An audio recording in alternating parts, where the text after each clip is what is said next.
Okay,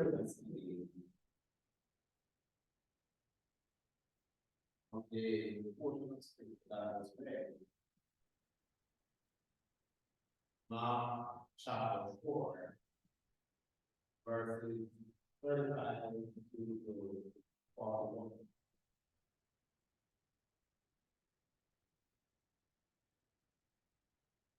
Look at the thoughts. The importance of peace, be still during the storms of life. The importance of peace, be still during the storms of life.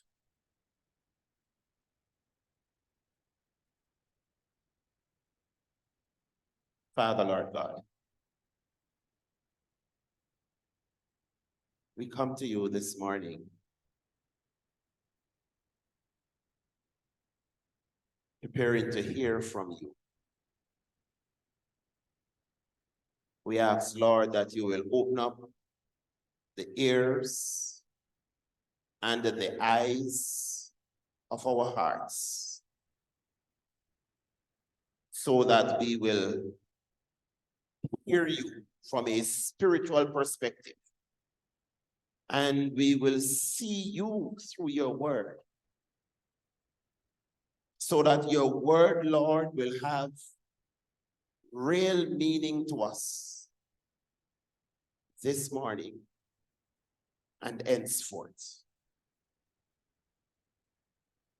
Speak clearly, Lord, so that your people can hear.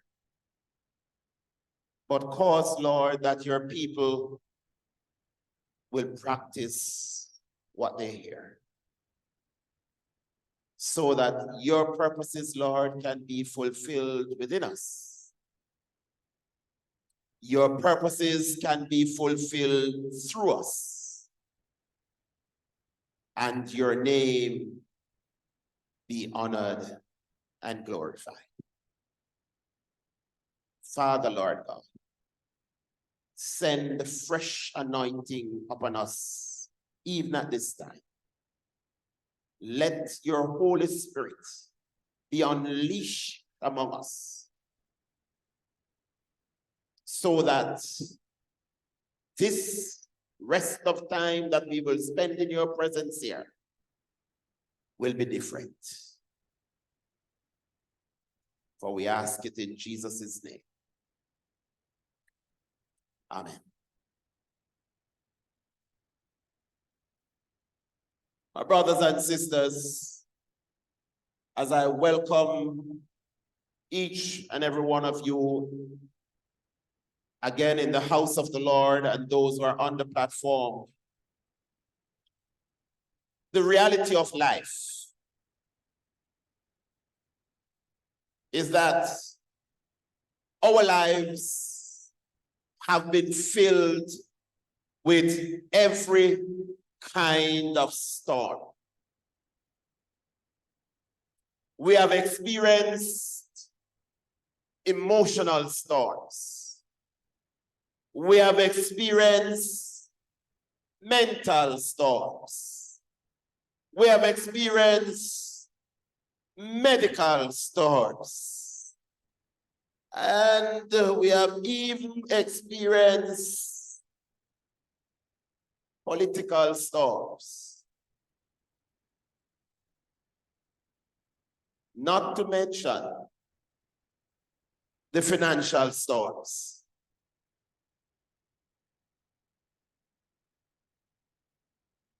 When we listen to the news, we read the news,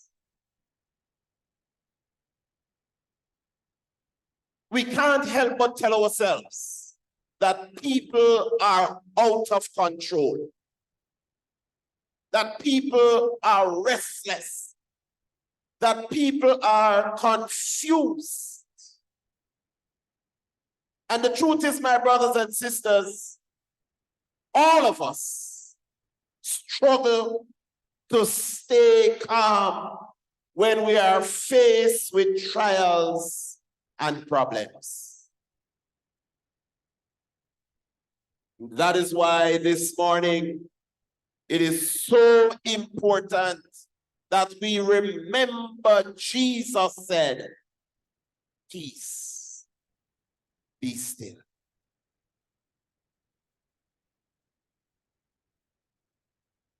We recall the disciples traveling on the Sea of Galilee, and a terrible storm confronted them while they were on the sea. A storm which caused them to fear for their lives. Jesus calmly and confidently still the raging waters with these three words: peace, be still.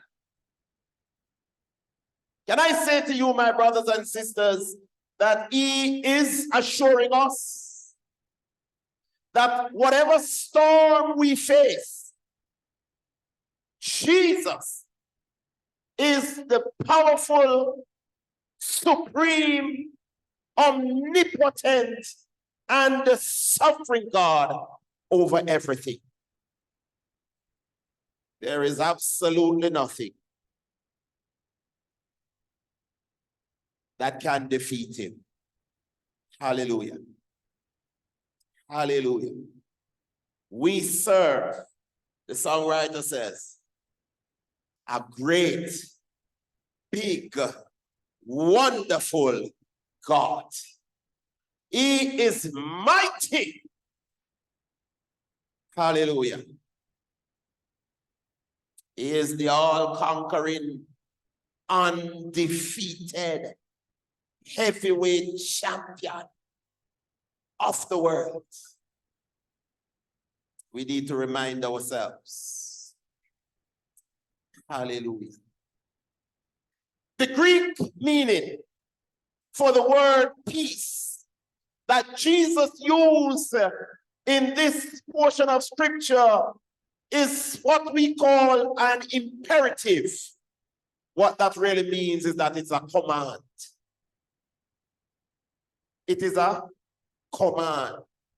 So what it really means is that the sea never had any choice but to become silent.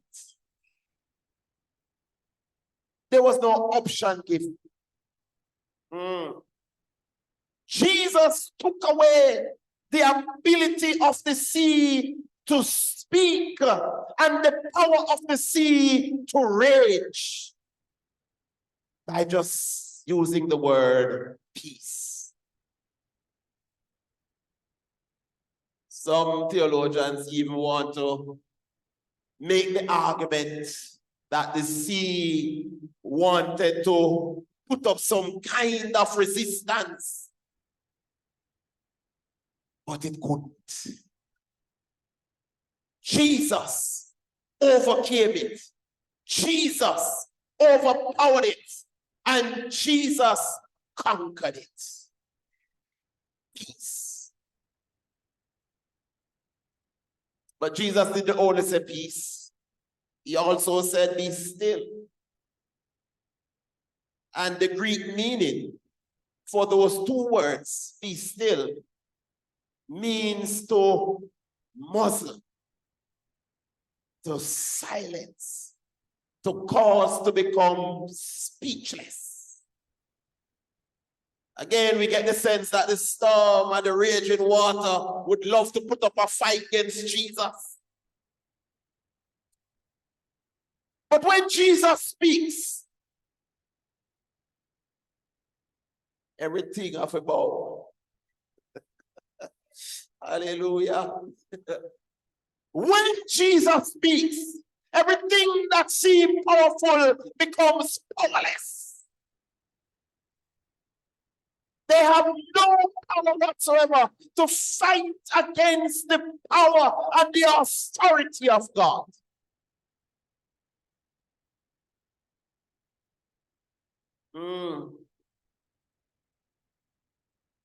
Many a ship have been swallowed up in the Galilean Sea.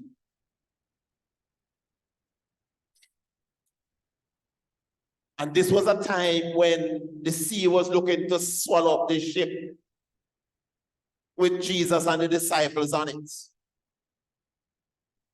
But the sea took on the wrong ship.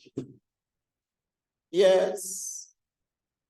Took on the wrong ship.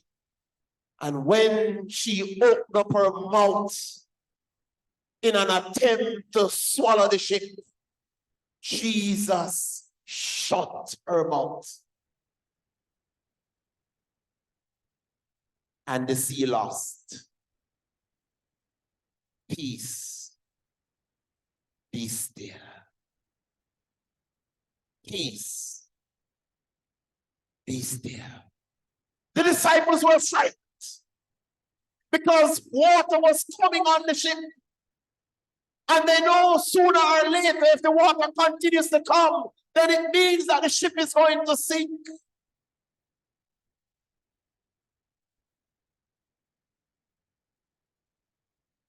But Jesus spoke,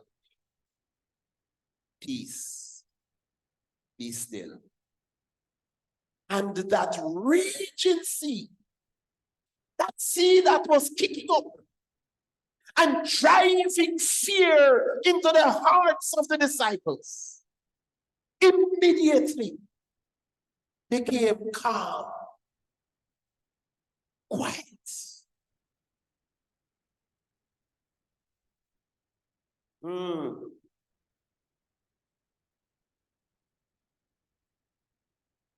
The power and some of us are fortunate enough to remember 35 years ago, Hurricane Gilbert. And it is etched in our minds because we can still remember the rage that was happening on the outside. Some of us got caught in the rage. We felt the fury of the hurricane. So we have an understanding of what was happening on the waters. And I always tell people that one of the good things, probably the only good thing about Hurricane Gilbert, is that it came during the daytime. Because it would have been much worse had it been in the night. So you can imagine that kind of a destructive element tearing at you with all its force.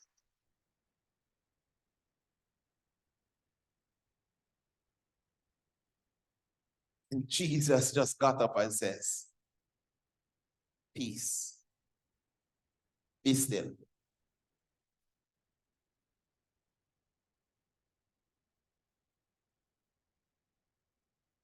And everything became still.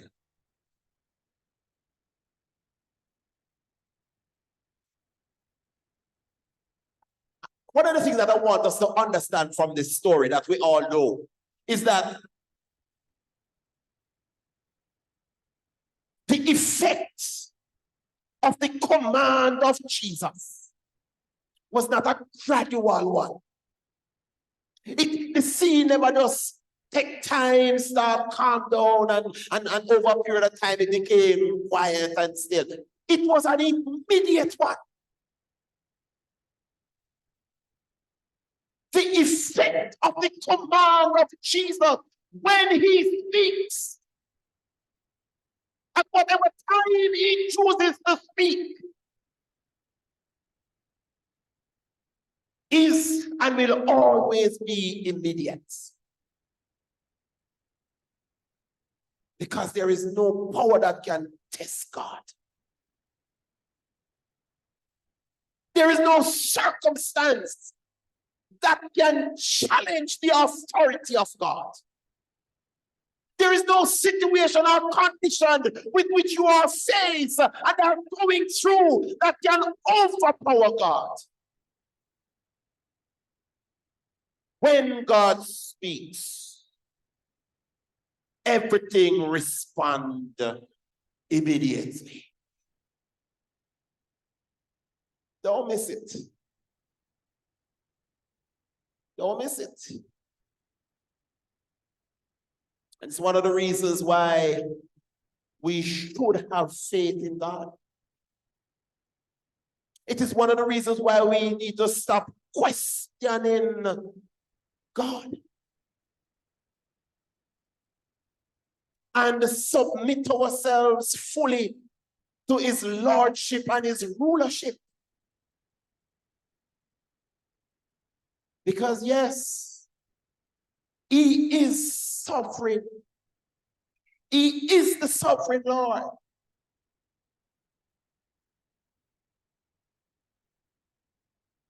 And no one or nothing can contest God. No one or nothing can contest with God. Somebody need to know that today. And somebody need to believe that today. Hallelujah. One of the primary purposes of Mark's gospel account, my brothers and sisters, is to reveal Jesus' identity and authority, because he is the Son of God and the second person of the Trinity. You and I, we need to remember that there are many other ideas and themes, other ministries, Jesus' ministry. But Mark shows, when you look at the gospel writers, they focus on different things. Matthew, Mark, Luke, and John, they focus on different things about Jesus. Mark chose, yes, to speak to the identity and authority of Jesus. And so there's a main thing that God wants to emphasize here in the gospel according to Mark.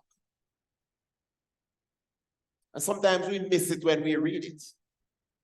Mark's goal is to convince every reader that Jesus really and truly is God incarnate. That he is not just a prophet,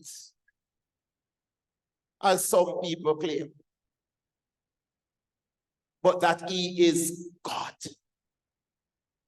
God. And so when you look at the first chapter of Mark, you find that Mark moves quickly into talking about Jesus' baptism and Jesus' temptation and the beginning of Jesus' ministry, the calling of the disciples together. And you saw that Mark captured the healing and preaching in the first chapter. Because he's making the point that Jesus is God. But by the time you get to chapter 4, which is the chapter that we're looking at, Mark is now emphasizing more of the ways in which Jesus is a powerful authority. In other words, Mark now begins to show us that there is nothing too hard for Jesus to do. Mark begins to show us that there is absolutely nothing that can be an obstacle in the ways and the plans of Jesus.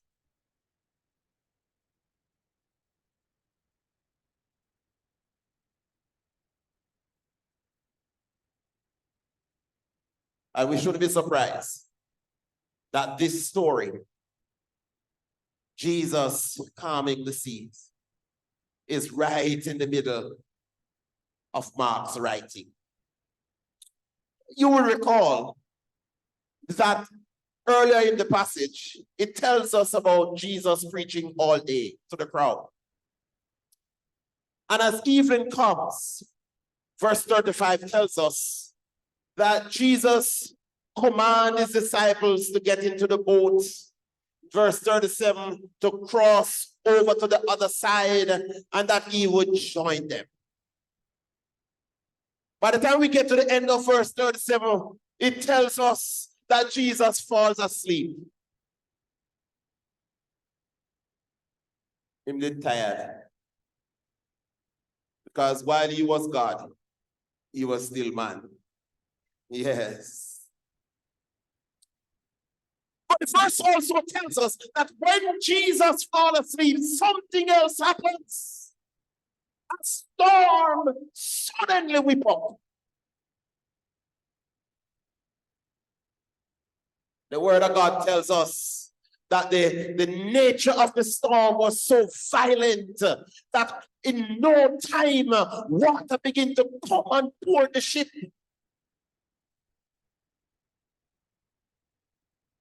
And people became fearful. I want you to understand that these were experienced fishermen. That these men know that there is normally a storm out there on the sea. That they would have seen storms before.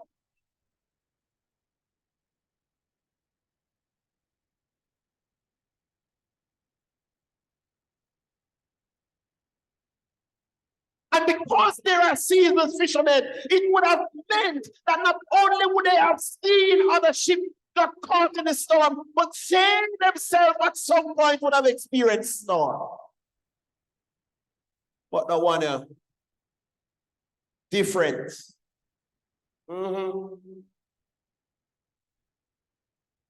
This one came seemingly to take life.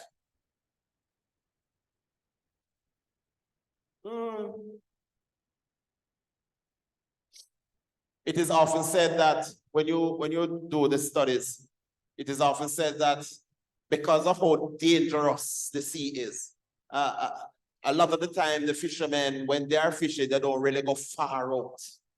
They stay close to shore so that as they begin to see signs of danger, they can quickly row and get back. But here's the difference. Here's the difference. They weren't fishing. This is not one of the times when they were fishing, so they could just go a little bit offshore and do some fishing. Their mission was to go over to the other side. That was their mission. It therefore then means that they had to cross the length of the waters. Hallelujah. No turning back. No quick escape. They would have to face the challenge that was about to come upon them.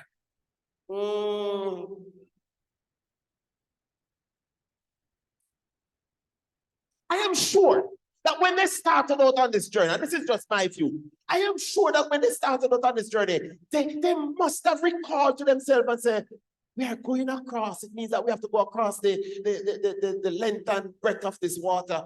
And we can remember some fishermen who died out here, I am sure those thoughts came to them and may have caused them to be a little fearful. But nevertheless, the master speaks, and so they decide to go. But then when they find themselves out there in the middle of the water,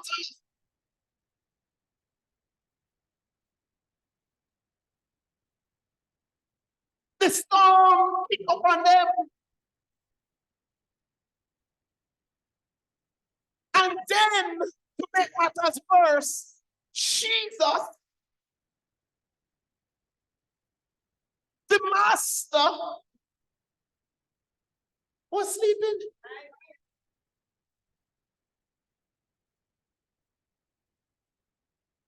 Jesus, who says he is God, is asleep.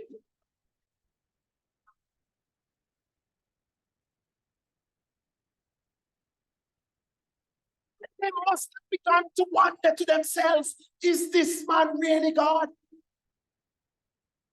How could he be sleeping? How could he not know?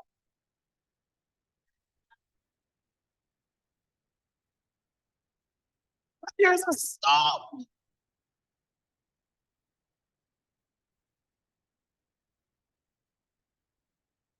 And you can see, you can begin to picture the disciples becoming paralyzed with fear and paralyzed with doubt about the ability of Jesus. Am I speaking to somebody today?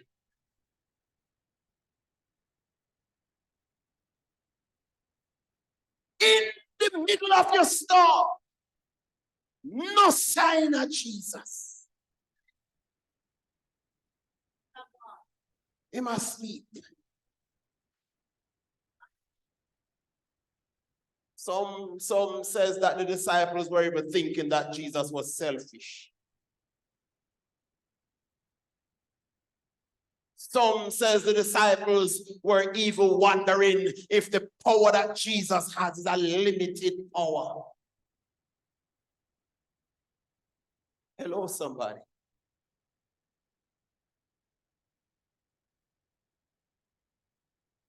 Some says they were speculating. Yeah, him can feed 5,000 people. Yeah, him can do that. But a storm is above his pay grade.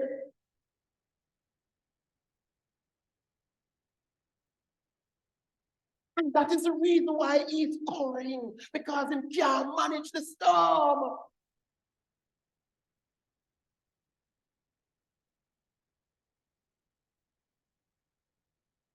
If he had the power, like he had in feeding the 5,000, he would have got up and he would have done something.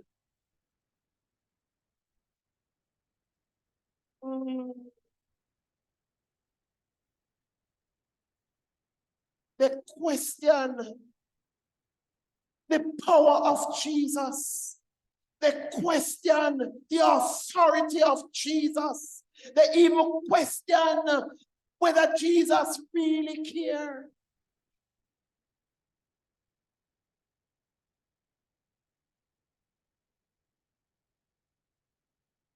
I have two questions to ask us and then I'm finished. Two questions. First one is, what is Jesus trying to teach us in this story?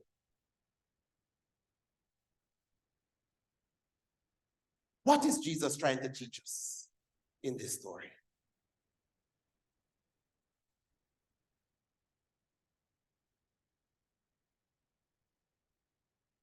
There's a reason why God included this in the Bible. You know? It's not just there for us to read and gather all kinds of emotions about. But it is there for us to learn. It is a lesson. And you know what the lesson is? That you and I are sometimes like the disciples.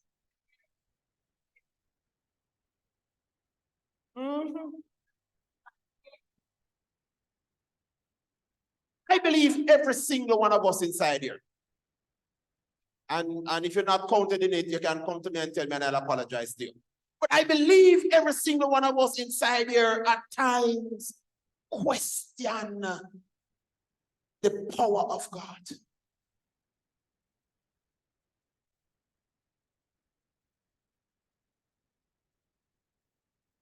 Yes.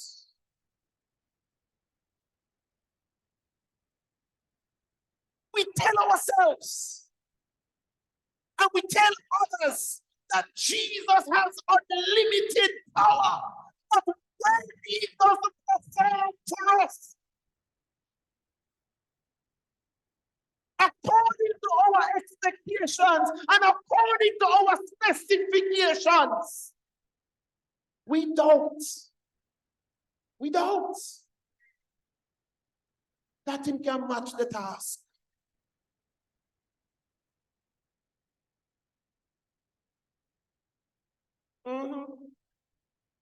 We do.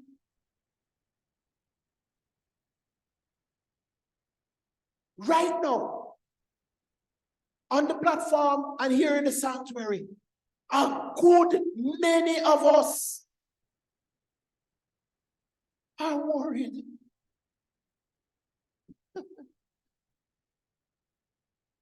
We're worried.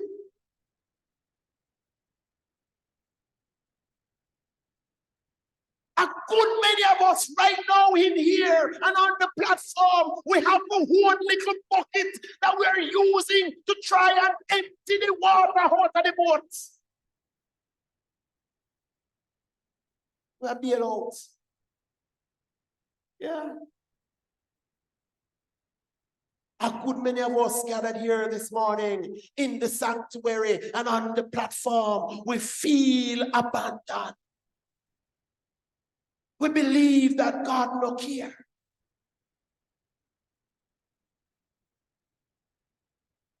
And we're asking ourselves the question, right now, how can we have peace and stillness amidst this storm that we are experiencing? We're like the disciples.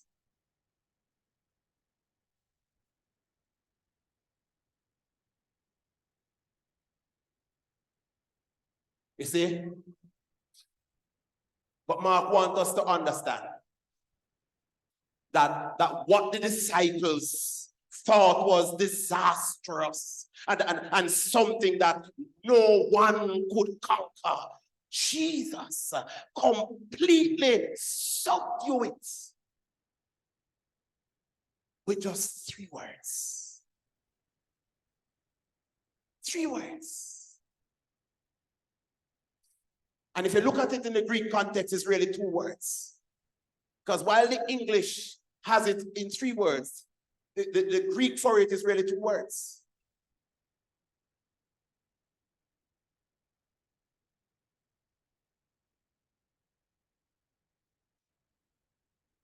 I think sometimes, like the disciples, we tend to forget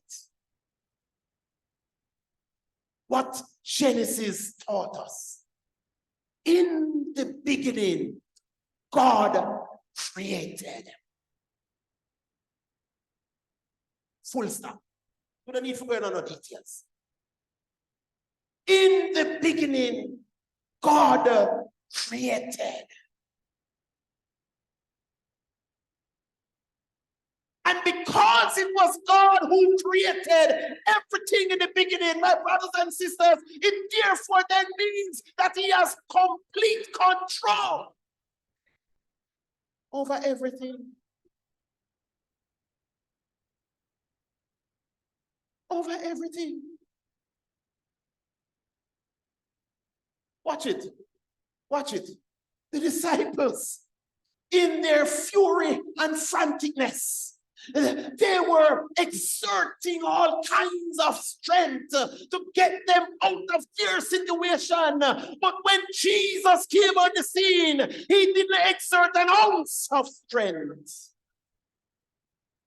He simply whispered 3 words. Never shout like me.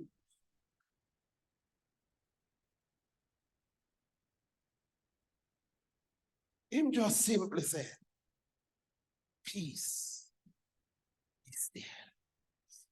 He never stressed. When he wake up and saw the storm kicking up, he never start scratching head. And his blood pressure never go up. He probably didn't even smile. I mean, the Bible said that. That's just me saying it. He probably didn't even smile.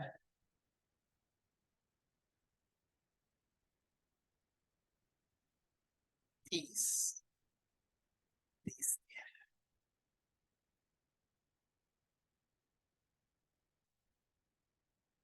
You see,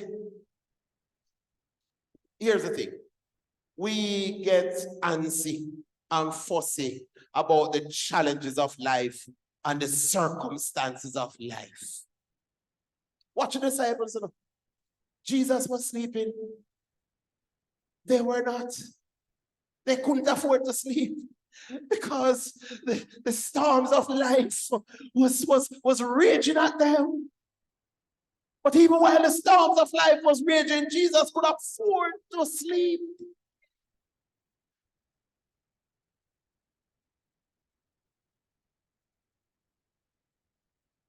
Because the reality of the situation, my brothers and sisters, is that Jesus had already spoken enough. He never had to talk again enough. He had already spoken. He said, let us go over to the other side. That was final. When he said, let's go over to the other side, there was absolutely nothing that could have prevented them. No storm. But he wanted to teach a lesson. Because he could have remained sleeping and the boat would have gotten to the other side same way because he had already spoken the word. You don't understand, you know? But he saw a moment for teaching for the disciples. Because as I have said some other time already in another message, the reality of the situation is that the disciples have been watching Jesus doing all kinds of miracles, but they themselves have not experienced Jesus.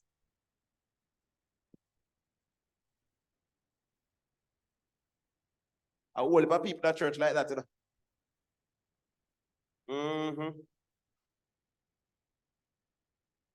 A whole heap of people at church like that still have not had a personal experience with Jesus and still panicking and running up and down and crying out to Jesus, Master, carest not thou?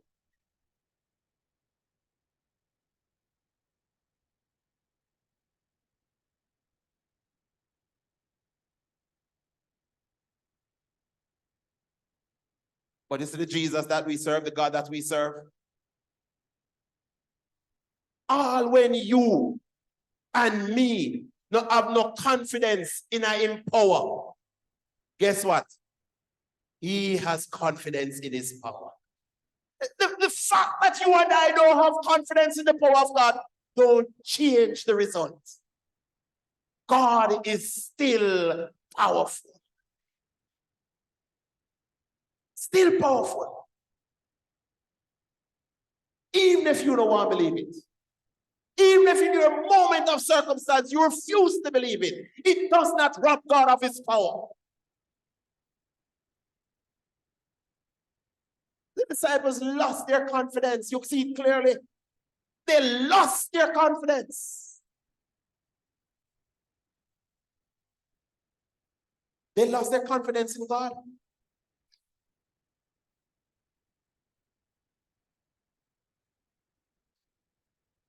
You know, thank you, Holy Spirit. You know, sometimes even some of us in church, you know, circumstances around us can cause us to lose confidence in ourselves. Because you have to understand, you know, storms come in different ways.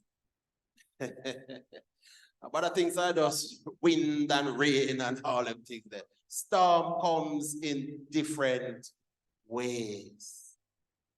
It comes through the elements. It comes through materialistic things, the lack of, but it also comes through people. Yes. People can be like a storm in your life. And if you're not careful, it will cause you to lose confidence in yourself. Watch the scripture carefully. The disciples lacked confidence in God, and they were saying what they were saying about Jesus, but it never affected his confidence.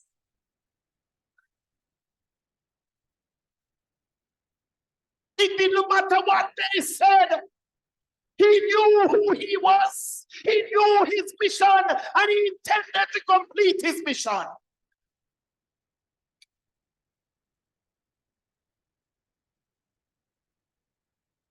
What a lesson.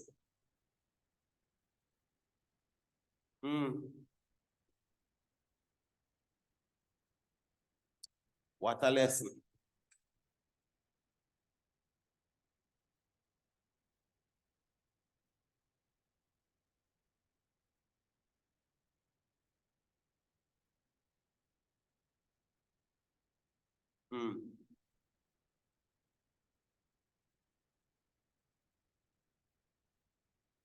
Finally, when the disciples wake up, sleep in Jesus, they ask him this question, which is the last question. Teacher, do you not care that we are perishing?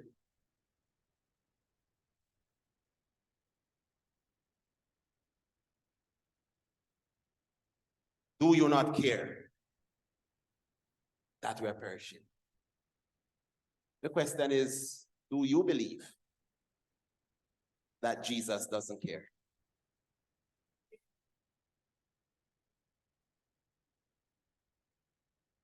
Do you believe that Jesus doesn't care?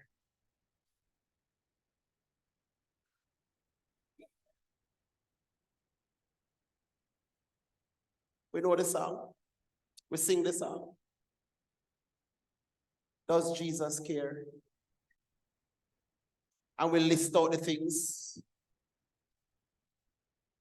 And the songwriter answers the question at the end of all of those, and he says, oh yes, he cares. I know he cares. His heart is touched with my grief.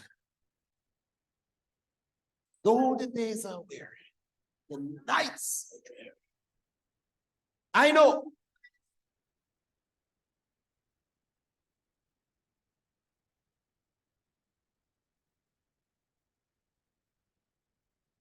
the problem though.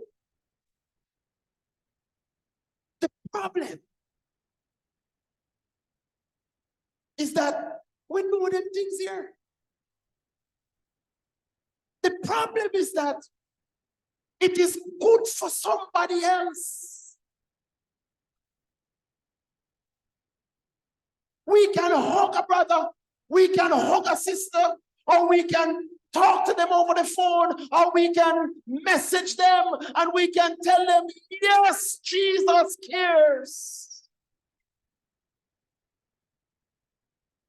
But like the disciples, when the situation confronts us, we who have been telling people that Jesus cares begin to question Jesus. Teacher, do you not care? Do you not care? Do you not care?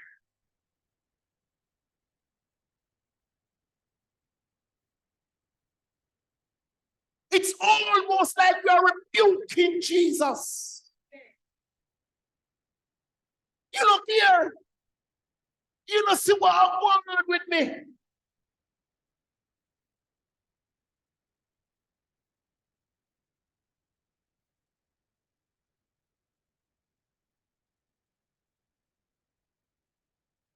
God, you don't care. Right now, inside here, on the platform, as this message is going forth, there is still that lingering doubt in the minds of people. Teacher, you don't care. You know see what going on. Oh, you can't bet them things that happen today.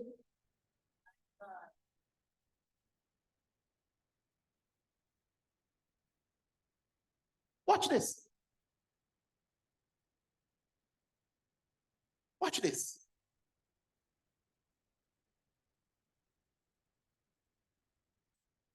you realize that the disciples, hallelujah, that in all that was happening on the waters, that when they ran to Jesus, they did not ask Jesus to take care of the storm? Did you realize that?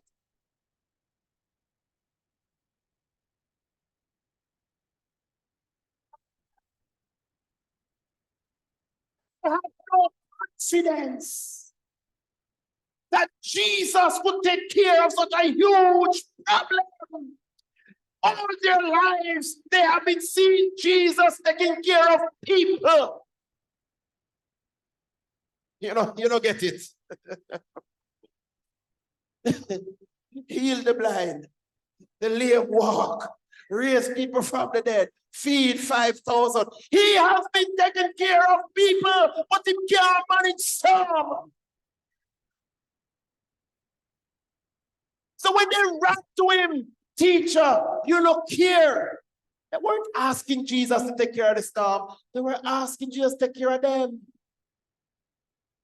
Because that's all Jesus can do. Hallelujah.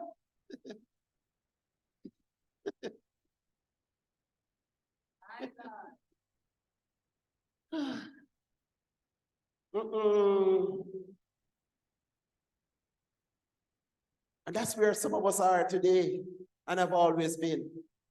We don't believe Jesus can handle our situation. Just take care of me, Jesus. Because you can't manage what are going on there, sir.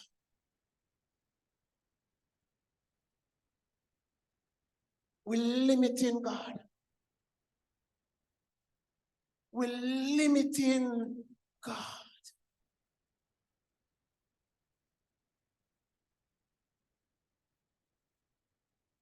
When are we going to give God a chance to take care of the circumstances around us? When are we going to surrender our circumstances, our storm to him? When are we going to come into that understanding that Jesus is able to take care of any and everything? When are we going to get there? Are we going to continue to let as problems come, they cause us to become panicky and fearful and worrisome? Or are we going to surrender them to Jesus? Verse 44 of chapter 4 tells us the reaction of the disciples. And look carefully at the reactions of the disciples when they suddenly realize that Jesus, in getting up and said, "Peace, be still," to the wind and the storm, is able to take care more than just them. Look at the astonishment.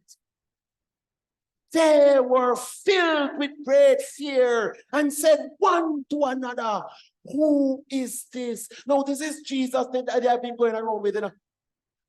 This is Jesus that they have been going around with. And now they're asking, who is this that even the wind and the seas obey him? My God.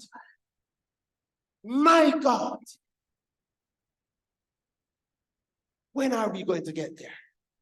Where we discover the manner of man that Jesus is.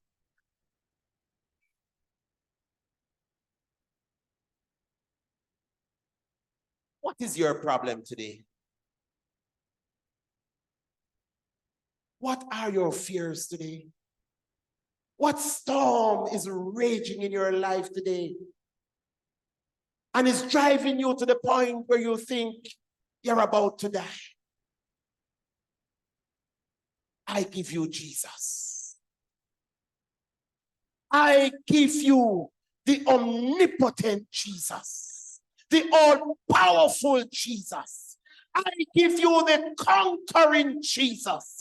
I give you the undefeated Jesus. I give you the supreme Jesus, because he is more than able and more than capable to take care of your circumstances. Why don't you give it to him? God bless you in Jesus' name.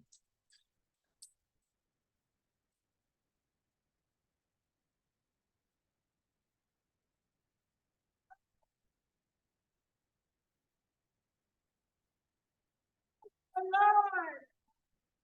Thank the Lord. The Lord.